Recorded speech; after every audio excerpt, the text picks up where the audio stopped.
ज्या जिल्हा परिषदेच्या विधान परिषदेच्या सहकार खात्याच्या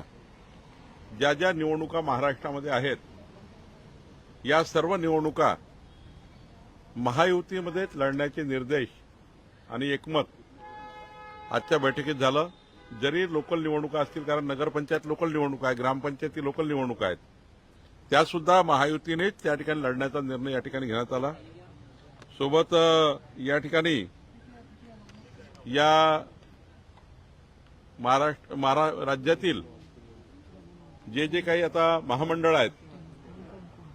महामंडळावरील सदस्य आहेत, साधारण 170 महामंडळ आहे आणि 650च्या वर महामंडळातील सदस्य आहे। यावर तातडीने या महिनाभरामध्ये नियुक्त्या करा,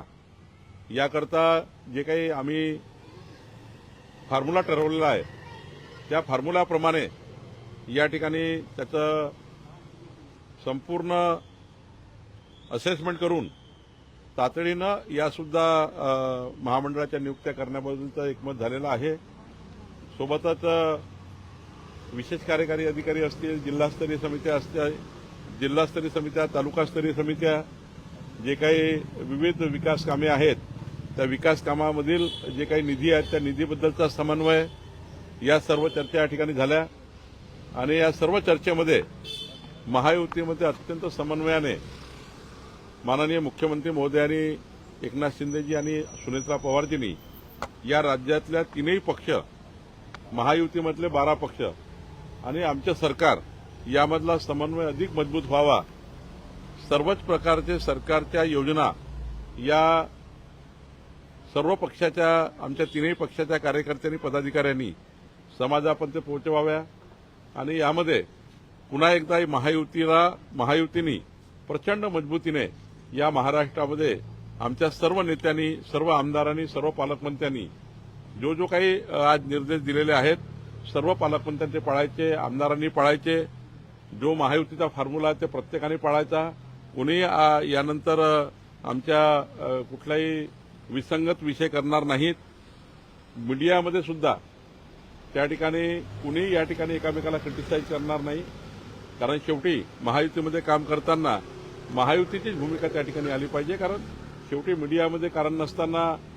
आम्ही काही इतकं समन्वय असताना काहीतरी वाद तयार होतो आणि त्यातनंही त्या ठिकाणी मोठ्या प्रमाणावर संभ्रमाचं वातावरण तयार होतं। त्यामुळे मला असं वाटतं की या ठिकाणी आम्ही सर्वांनी आज पुन्हा एकदा, जसं आम्ही 2024 मध्ये बसायचो आणि या महाराष्ट्रामध्ये आम्हाला प्रचंड मोठं यश मिळालं, पुढच्या काळातही सर्व निवडणुका, या राज्यातल्या सर्व निवडणुका असतील, विकास कामं असतील, जे काही वचन आम्ही महायुतीचे सरकार म्हणून लोकांना दिले आहेत, जो मॅन्युफॅक्चर आम्ही लोकांना दिलेला आहे,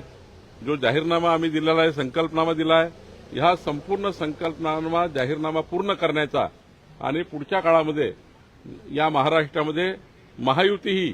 प्रचंड मजबूतीने, एनडीए आमचा प्रचंड मजबूतीने काम करेल असे या ठिकाणी बैठकीमध्ये आज संपूर्ण स्पष्टता माननीय मुख्यमंत्री मोदी यांनी दिली। रायगड, सातारा किंवा ठाणे असे जे वादातीत किंवा